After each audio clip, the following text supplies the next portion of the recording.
phenomenal. The next guest is going to be equally as phenomenal, I promise. Why? Because it's Sue Drescher. That's right, the San Francisco Bay Area chapter director, caregiver, sharegiver leader. We've talked about that several times throughout the show today, of how important it is to have that sharegiver hour. I kind of like jumped in there on the last one. I really liked it. I really enjoyed that time. And now we welcome her here. It is Sue Drescher. Hey, Sue, how's it going? Hey Tim, doing okay. How are you guys? I'm doing very well. Yeah, I'm doing very well. I've been so blessed today meeting so many new people um, and old friends at the same time. And this has been a blast. And there's still a lot of time to go. So, That's right. and I've been looking forward to this part of it as well. You and I message back and forth from time to time. I love those messaging times, the little check-ins. I always appreciate and value that. The friendship I think we're creating here through the FSHD Society, and then to kind of be a part of that sharegiver group that you've created also was really a blessing to see. So I guess maybe that's where we start, right? Is the sharegiver. We talk Sure. about it throughout the day today, and kind of where did it come from? I know Sue Allmiller is a part of it as well, as she was on earlier talking about it. But I kind of wanted to give you the platform to speak about it too. Okay, thank you very much. Yes, Sue All Miller and Kathy Senecal has also been working very much together. This really began, we've been working with the FSHD Society for a few years now. My husband Kent and I are the directors of the Bay Area chapter here in San Francisco. Mm-hmm. And at our conference for leadership back in January, a few of us sitting around a table got talking about resources and people that we have in our meetings. And very often here in the Bay Area, we have equal number of FSHD patients as well as family or caregivers attending with them. So we've gotten to know a lot of these families. We also have a really great family day once a year with Dr. John Day from Stanford, and the Stanford their staff hosts us, and Mm-hmm. that's also super informative as well as very connecting, which is good for everybody. So we are Absolutely. talking about. Go ahead. Oh no, I was just saying that those things are great. I know, like the family days, and I always thought too, at least in the past, the family days are good for everybody, including the caregivers, right? The Absolutely. the whole encompassing. So you've kind of Yes. taken it to the next level here. Yeah. So we got talking at the conference in January when we were all sitting in Chicago Mm.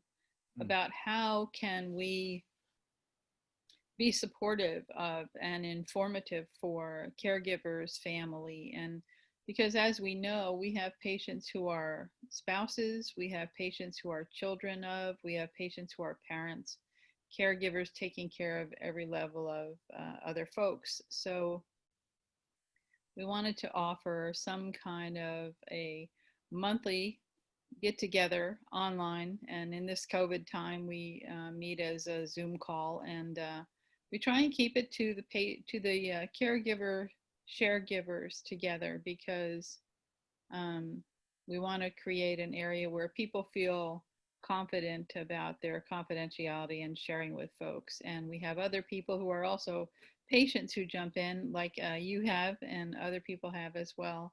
Um, and they like to share their story. And I think it's also helpful for them to sometimes hear what the caregiver, share givers are working on. Mm. We recently, a couple of months ago, did work with June Kinoshita about a survey that went out to all of our registered FSHD folks around the world, actually, about things that are concerns for everybody, particularly what are the biggest issues for taking care of someone or being in the family of someone who is an FSHD patient. And that was very interesting. So, our first meeting was about talking through some of that and how are we working through COVID and isolation and what's the difference in your everyday life when you're the caregiver and also have to be together so much, those kinds of things.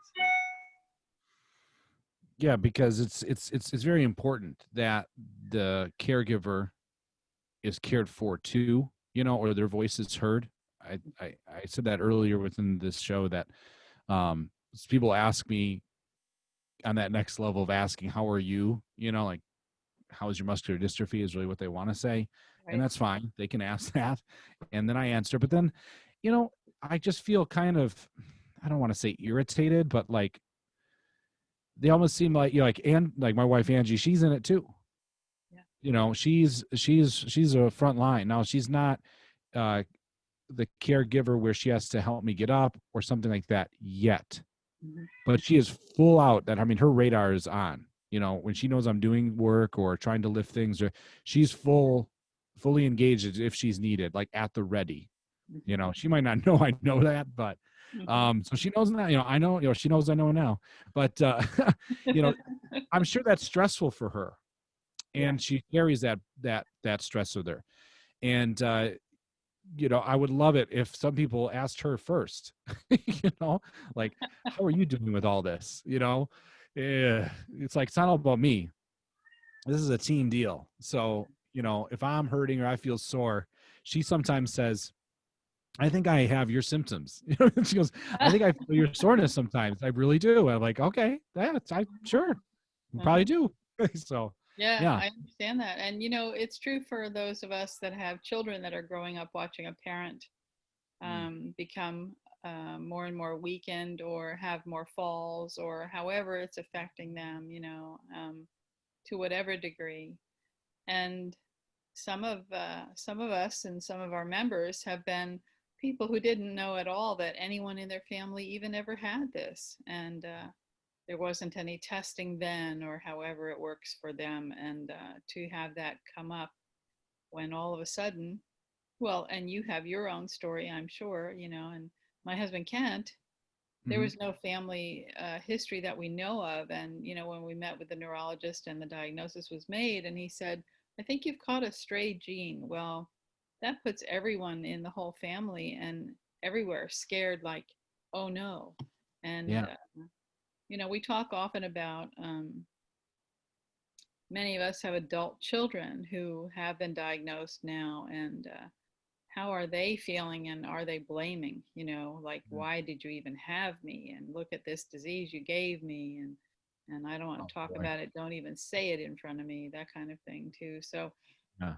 caring for those folks or sharing with those, and just having a sounding board really helps, and sharing resources. We all have to talk about things like, as you mentioned, um, there are folks who need help getting up, and so we all Mm. get talking about, well, what's the best thing you're using? Or what kind of wheelchair have you gone to? And what have you looked at? Or what kind of AFOs or braces are you using? And Yeah. having the opportunity to do that with other caregivers, share givers, it's really important, you know.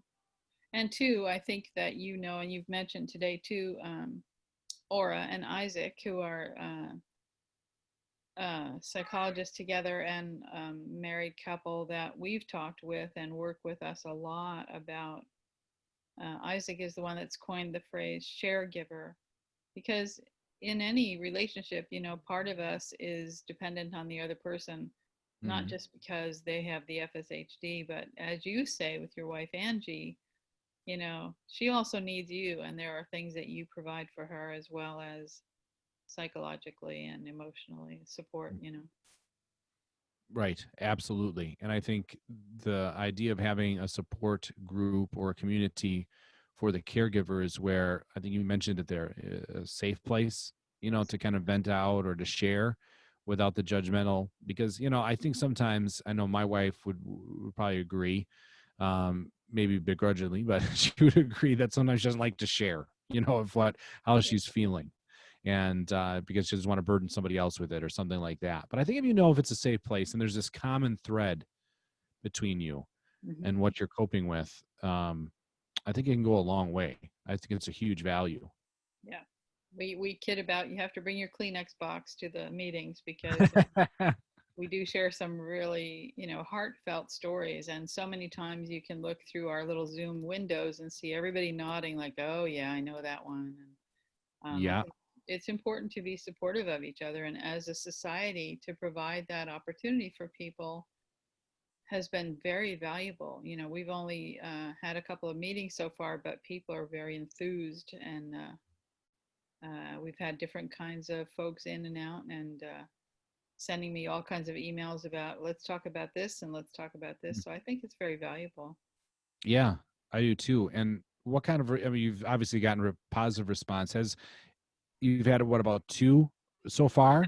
2 formal meetings so far, Two yeah. formal meetings. And then the next one is it December 29th? Am I right on that? Yes, it is the fourth. They're going to be scheduled for the fourth Tuesday of the month, unless there's some holiday or something that has to move it. But yes, our next meeting is December 29th, December 29th. Okay. which is a celebration of the end of 2020. Oh man, yeah, right. If it was all something we could kick, right? Or just Right, that's right. go out of the room. Yes, Oh, exactly. horribly. Yeah, we kind of need it for that. That might be a fun one. You know. uh you talked about the topics that maybe people email you about, oh, we should talk about this, we should talk about that. In addition to that, have you had, good positive feedback then, or even growth already in just a short period of time of amount of people that show? So what we've had with only 2 meetings is different people have been at each meeting. Oh, cool. Yeah, Okay. a few have attended the. We had, I think, 12 at the first night, and then we had people popping in and out. And then the second meeting, we had 4 of those same folks, and then other new folks in. So it was a different kind of a rotation. It's Yeah. hard to gauge during the holidays too. So. Right. Yeah. I know there's a lot, going on for people, or even in this COVID time, right? Or what they're dealing with at home, and the challenges, even virtually trying to gather, sometimes can be difficult. Well, that's awesome. I mean, It so is. your hope then for 2021 is obviously to continue to do the monthly. Is there ever talk, you think, of increasing the amount per month?